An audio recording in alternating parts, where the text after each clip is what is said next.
أعوذ بالله السميع العليم من الشيطان الرجيم من همزه ونفخه ونفثه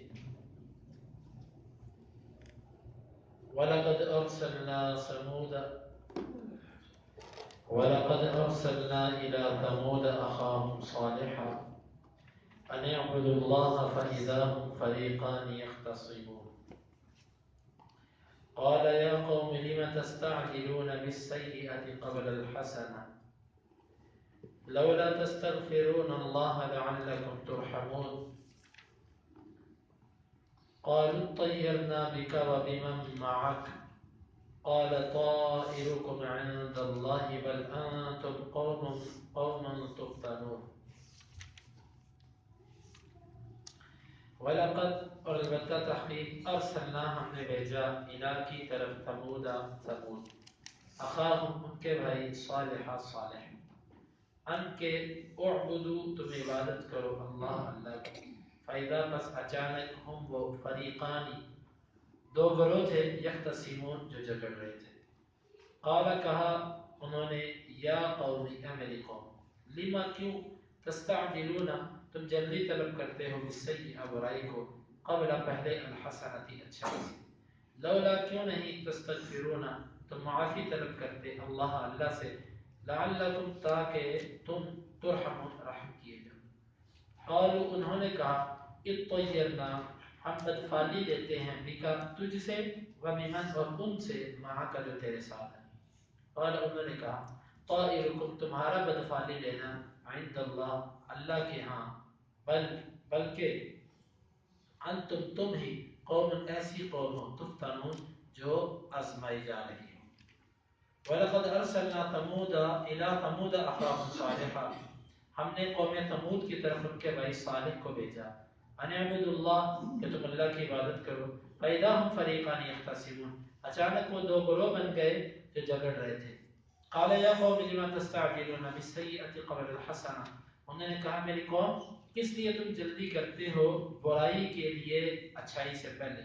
لولا تستغفرون اللہ لعلکم ترحمون تم اللہ سے معافی کیوں نہیں طلب کرتے کہ تم پر رحم کیا جائے قالوا طیرنا بک وبمن معک وہ کہنے لگے ہم نحوست پکڑتے ہیں تجھ سے اور ان سے جو تیرے ساتھ ہیں قال طائرکم عند اللہ وہ کہنے لگے تمہاری نحوست اللہ کے ہاں ہے بل انتم قوم تفتنون بلکہ تم ایسی قوم ہو جو آزمائش میں ڈالی گئی ہو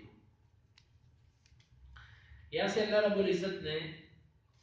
یہ صالح علیہ السلام کی قوم کا واقعہ شروع کیا کہ ان کی قوم کا نام سمود ہے عاد و سمود معروف قومیں ہیں ان کے بارے میں تفاصیل کچھ گزر چکی ہیں بڑی مضبوط اور بڑی طاقتور ہر اعتبار سے اللہ رب العزت نے ان کو قوتیں اور طاقتیں عطا فرمائی تھی تو جب ان کے پاس ان کے بھائی ہر نبی کو اللہ رب العزت نے اس قوم کا بھائی کہا ہے جب وہ اس قوم کا فرد ہوتا تھا تو صالح علیہ السلام بھی اسی قوم کے ایک فرد تھے تو ان کو اپنی قوم کا بھائی کہا گیا نبی جو ہوتا ہے یہ امت کا اپنی قوم کا بھائی ہوتا ہے لیکن بھائی ہونے کا مطلب یہ نہیں کہ جس طرح ہم کہتے ہیں ہمارا بڑا بھائی ہے ویسا ہی ہوتا ہے ویسا نہیں ہوتا بڑے بھائی سے تو اختلاف بھی ہو سکتا ہے بڑے بھائی سے ناراضگی بھی ہو سکتی ہے بڑے بھائی کی ہر بات ماننا لازم نہیں ہے لیکن نبی صلی اللہ علیہ وسلم ہیں ہمارے بھائی لیکن مطلب یہ ہے وہ بھائی ہونے کا معنی یہ ہے کہ وہ معبود نہیں ہے وہ رب نہیں ہے وہ تمہاری طرح ایک بشر ہیں انسان ہیں یہ خود نبی صلی اللہ علیہ وسلم نے فرمایا وَلَٰكِنْ أَكْرِمُوا أَخَاكُمْ لیکن اپنے بھائی کی تکریم کرو تو نبی صلی اللہ علیہ وسلم عام طور پر جب یہ لفظ بولا جاتا ہے تو کئی جو ہیں وہ نہ سمجھدار لوگ وہ اس کا غلط مطلب لے جاتے ہیں وہ کہتے ہیں جی دیکھو یہ کہتے ہیں نبی کی بڑے بھائی جتنی تعظیم کرو بھئی یہ بات کس نے کہی اگر یہ بات کسی نے کہی ہے تو اس بات کا مطلب یہ ہے کہ جس طرح کے بڑے بھائی کو سجدہ نہیں ہو سکتا اس طرح نبی کو سجدہ نہ کرو یہ مطلب ہے اس کا جس طرح بڑے بھائی کی عبادت نہیں ہو سکتی اس طرح تم نبی کی بھی عبادت نہ کرو اس کو بھائی سمجھو کیونکہ بھائی کی عبادت نہیں ہو سکتی، بھائی کو سجدہ نہیں ہو سکتا، یہ مطلب آپ کی بات ہے۔ دوسری طرف غلط مطلب اس کا لے جانا کہ جی دیکھو انہوں نے تو بڑا بھائی کہہ دیا نبی کو، یہ کہتے ہیں اتنا احترام کرو جتنا بڑے بھائی کا کرتے ہو۔ یہ ایسے الزامات ہیں جو صحیح العقیدہ لوگوں پر لگائے جاتے ہیں۔ اب قرآن مجید نے صالح علیہ السلام کو قوم سمود کا بھائی کہا، اگر بھائی کہنا توہین ہے تو نعوذ باللہ قرآن انبیاء کی توہین کے لیے اترا ہے۔ یہ ایسے بعض ناسمجھدار لوگوں کی باتیں ہیں۔ ان اعبدوا اللہ، اللہ کی عبادت کرو۔ ہر نبی کی جو مشترکہ دعوت تھی آدم علیہ السلام سے لے کر ہمارے نبی صلی اللہ علیہ وسلم تک، نوح علیہ السلام سے لے کر محمد رسول اللہ صلی اللہ علیہ وسلم تک، سب کی دعوت یہ تھی ان اعبدوا اللہ ولا تشرکوا به شیئا، اللہ کی عبادت کرو اور اس کے ساتھ کسی کو شریک نہ بناؤ۔ فَإِذَا هُمْ فَرِيقَانِ يَخْتَصِمُونَ، وہ بھی دو گروہ بن گئے جو آپس میں جھگڑنے لگے، ایک مسلمان ہو گیا اور دوسرا ان کے مقابلے میں اترا ہے۔ یہ بات مشرکین مکہ کو بھی سنائی جا رہی ہے، کیونکہ مشرکین مکہ نے بھی ایسے ہی کیا۔ جب نبی صلی اللہ علیہ وسلم تشریف لائے تو ان کے بھی دو گروہ بن گئے، ایک وہ تھا کہ جو نبی صلی اللہ علیہ وسلم کی بات کو ماننے لگا اور سچا مسلمان ہو گیا، اور دوسرا وہ تھا کہ جو آپ کی مخالفت پہ کھڑا ہو۔ فرمایا یہ کام تم سے پہلے قوم سمود کر چکی ہے، اور تمہیں پتہ کہ قوم سمود کے ساتھ اللہ رب العزت نے کیا کیا۔ جب قوم کی یہ کیفیت دیکھی تو کہنے لگے یا قومی، قال یا قوم لما تستعجلون بالسیئۃ قبل الحسنۃ، قوم یہی کہتی تھی کہ اگر تم سچا تو ہمارے اوپر عذاب دے۔ صالح علیہ السلام نے کہا تم کیسے لوگ، کیسی بات کرتے ہو، تم اللہ سے اچھائی سے پہلے برائی مانگ رہے، تم یہ کیوں نہیں کہتے یا اللہ اگر یہ سچا تو ہمیں اسلام کی توفیق عطا فرما، ہمیں اس کا ساتھی بننے کی توفیق عطا فرما، تم اچھائی سے پہلے برائی مانگ رہے کہ اللہ ہمارے اوپر عذاب نازل کرے، کیسے لوگ؟ یہی کام مشرکین مکہ کرتے تھے۔ اس طرح کہ ابو جہل نے بیت اللہ کے غلاف کو پکڑ کے یہ بات کہی تھی، اللہ اگر یہ تیرا نبی حق ہے، سچا ہے، تو پھر تو ہمارے اوپر آسمان سے پتھر برسا دے۔ یہ ہوتی ہے بدبختی۔ یہ نہیں کہا کہ اللہ تیرا نبی اگر سچا ہے تو ہمیں ماننے کی توفیق عطا فرما، یہ کہا اللہ اگر یہ سچا ہے تو پھر ہمارے اوپر آسمان سے پتھر برسا۔ یہی کام قوم سمود نے کیا تو صالح علیہ السلام نے ان کو بھی سمجھایا کہ تم یہ کیوں نہیں کہتے، تم برائی کیوں طلب کرتے ہو، یہ کیوں نہیں کہتے کہ اللہ اگر یہ سچا ہے، یہ میرا مفہوم ہے بات کا، اگر یہ سچا ہے تو ہمیں اس کے ماننے کی توفیق عطا فرما، تم کیوں اپنے لیے عذاب طلب کرتے ہو۔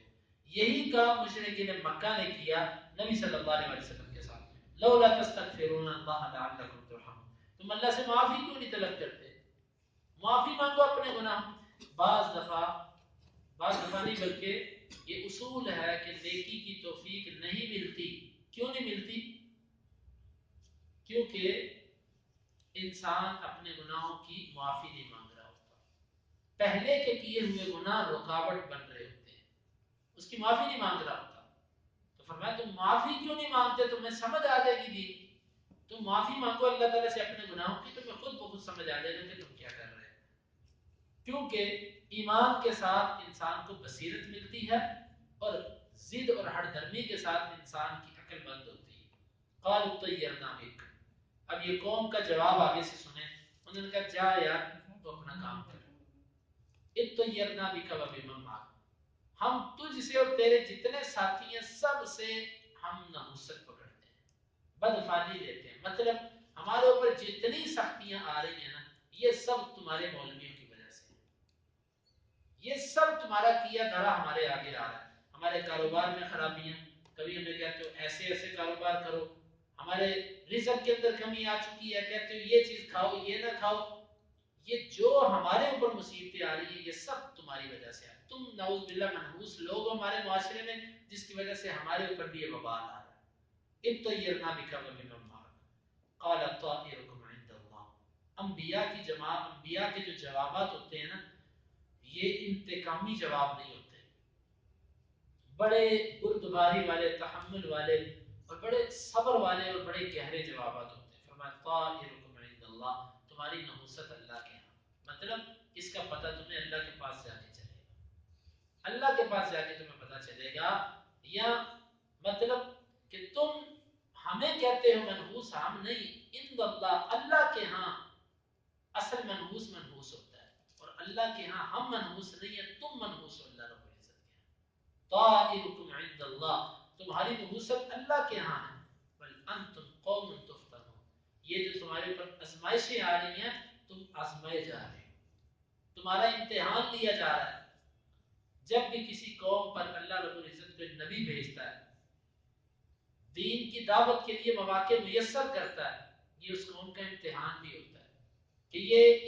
یہ قبول کرتی ہے کہ نہیں کرتی، اس دعوت کو یہ ٹھکراتی تو نہیں، اس کا یہ کیا جواب دیتی ہے۔ فرمایا بل انتم قوم تفتنون، تم تو آزمائی جا رہی قوم ہو، تمہاری تو آزمائش شروع ہے، تم ہمیں منحوس نہ کہو، تم اس امتحان میں ناکام ہوتے نظر آ رہے تبھی ہمیں تم منحوس کہہ رہے۔ تو یہ آگے پھر اللہ رب العزت نے ان کا آگے والا معاملہ ذکر کیا، انہوں نے صالح علیہ السلام کی اتنی بہترین باتوں کا آگے سے جب کوئی اخلاقی جواب نہ بن پایا تو پھر انہوں نے یہی کہا کہ بھئی اس کو مل کر جو ہے نا وہ قتل کر دیتے ہیں۔ آگے اللہ رب العزت نے اس واقعے کو ذکر فرمایا جو انشاءاللہ آئندہ درس کے اندر آئے گا۔ وَلَقَدْ أَرْسَلْنَا، اور یقیناً ہم نے بھیجا اِلَىٰ ثَمُودَ أَخَاهُمْ صَالِحًا، ثمود کی طرف ان کے بھائی صالح کو، ان اعبدوا اللہ، کہ اللہ کی عبادت کرو، فَإِذَا هُمْ فَرِيقَانِ يَخْتَصِمُونَ، بس اچانک وہ دو گروہ بن گئے جو جھگڑ رہے تھے۔ قال یا قومی، کہنے لگے میری قوم، لِمَ تَسْتَعْجِلُونَ بِالسَّيِّئَةِ،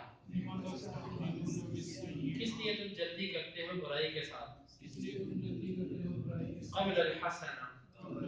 اچھائی سے پہلے، لولا تستغفرون اللہ، کیوں نہیں تم معافی طلب کرتے اللہ سے، لعلکم ترحمون، تاکہ تم پر رحم کیا جائے،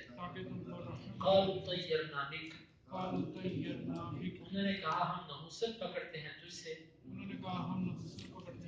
وبمن معک، اور ان سے جو تیرے ساتھ ہیں، قال طائرکم عند اللہ، کہا کہ تمہاری نحوست اللہ کے ہاں ہے، بل انتم قوم تفتنون، بلکہ تم آزمائی جانے والی قوم ہو۔ اللهم انفعنا بما علمتنا وعلمنا ما ينفعنا وزدنا علما، اللهم اقسم لنا من خشيتك ما يحول بيننا وبين معصيتك، ومن طاعتك ما تبلغنا به جنتك، ومن اليقين ما تهون به علينا مصائب الدنيا، متعنا اللهم بأسماعنا وأبصارنا وقوتنا أبدا ما أحييتنا،